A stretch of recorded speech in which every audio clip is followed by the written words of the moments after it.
Let's try from now on. If you talk, I'm going to say this to everybody else, but let's try and get started a little closer to on time. From now on, I think that's something we should definitely try and do, just to make sure we keep everything punctual. All right, the meeting today will come to order today with a roll call. Please answer the question, and we'll use that as attendance.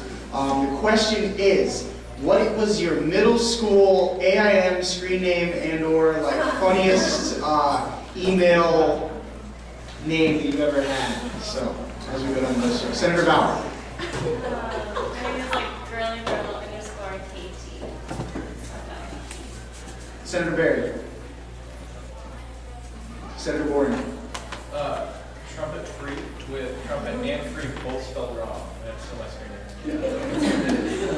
Senator Carr. Boehner, because I babysat a guy who couldn't say else. So he said Senator Dudley. Senator Eager.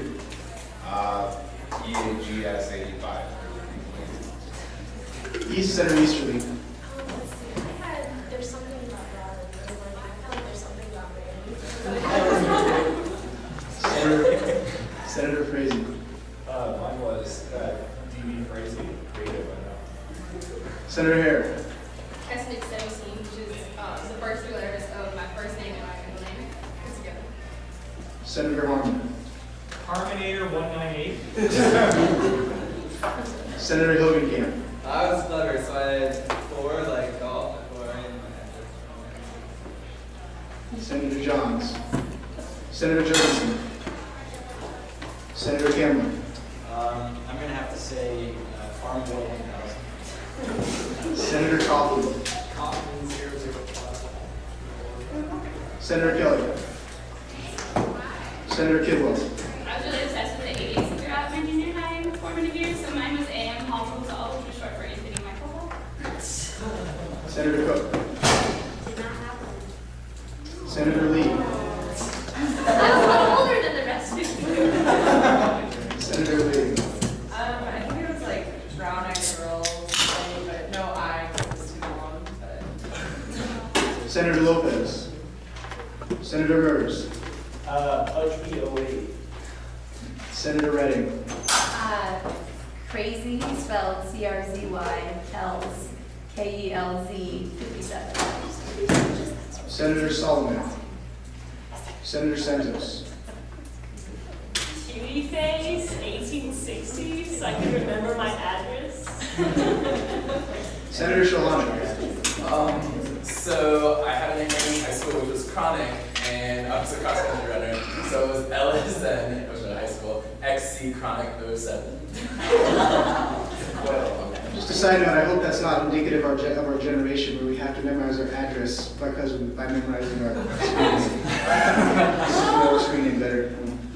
Senator Stein. Senator Sutton. Liz, 6284. Senator Watson. I was big into basketball, so that jumping, king, like gave me. Senator, excuse me, Speaker Whitsett. I bleed blue, 1989, for the St. Louis Blues hockey team. Senator Williams. Flirt squirt 72. It rhymed, I liked it. Wait, repeat that? Flirt squirt.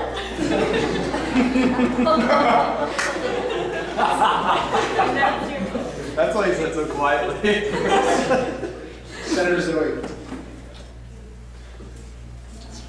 All right, please rise for the Pledge of Allegiance. Pledge allegiance to the flag of the United States of America and to the republic for which it stands, one nation, under God, indivisible, with liberty and justice for all.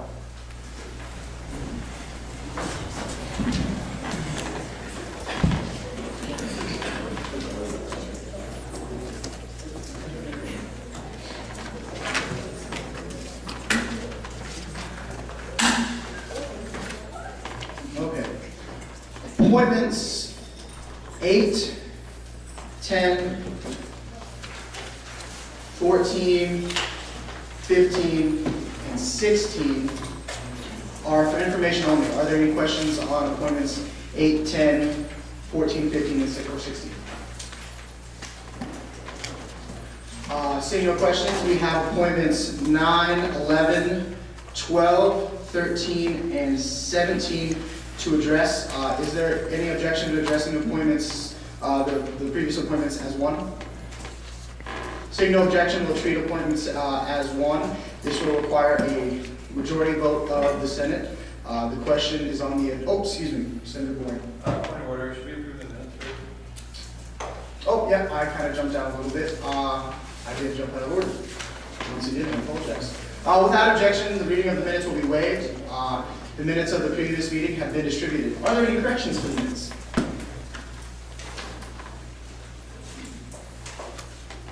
If there are no corrections, the minutes stand approved as distributed. Returning to appointments, excuse my error. The question is on the adoption of the motion to approve appointments 9, 11, 12, 13, and 17. We'll just have a voice vote on this. Those in favor of the motion say aye. All those opposed say no. And all those wishing to abstain from the vote, please say abstain. All those in favor? Aye. All those opposed? All those wishing to abstain? Appointments 9, 11, 12, 13, and 17 have been approved. Is there anyone wishing to speak in open forum? I believe we have student legal services here. If you guys are welcome to speak. My name is Shelley Stahl, and I'm the director of the Student Legal Service Office, and this is Tom Keith. And we are your two lawyers up there, and we just wanted to come today and kind of introduce ourselves to you and talk a little bit about what we do.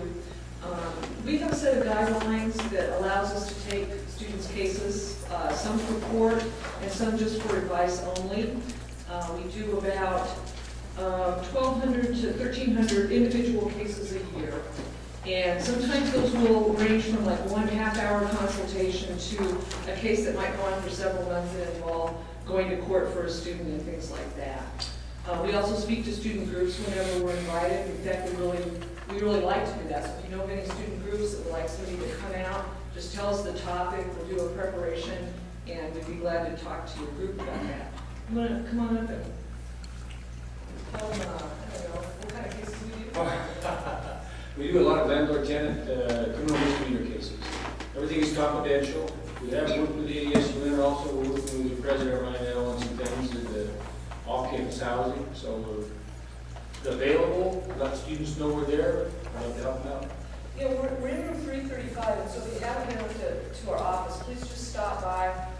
We've got pamphlets, and glad to show you around the office, sit down and chat with you about anything you might be interested in that we do. And we love it when students come up there, so please come up and visit us and stop by. Oh, also online, you've probably seen this, but we have a student legal services handbook online. It's got a lot of information. If you know people that are going out into the community to rent for the first time, we've got some tips on what to think about when you're renting. We also have some information on what to do if you're faced with you get a citation for minor possession or something like that. And our handbook links to the actual laws and some other useful information. So if you know somebody who needs legal advice, we will talk to any student about anything. If we can't actually represent that student in court, we'll try to give them an overview of the situation and refer them to some resources where they can get some help. So anybody is welcome up there who's a UNL student, and we can usually get you in for an appointment within a day or two. So especially if it's an emergency, we'll talk to you on the phone. So if you know somebody that might need some emergency legal advice, feel free to send them our way. Thank you. Thank you very much. Is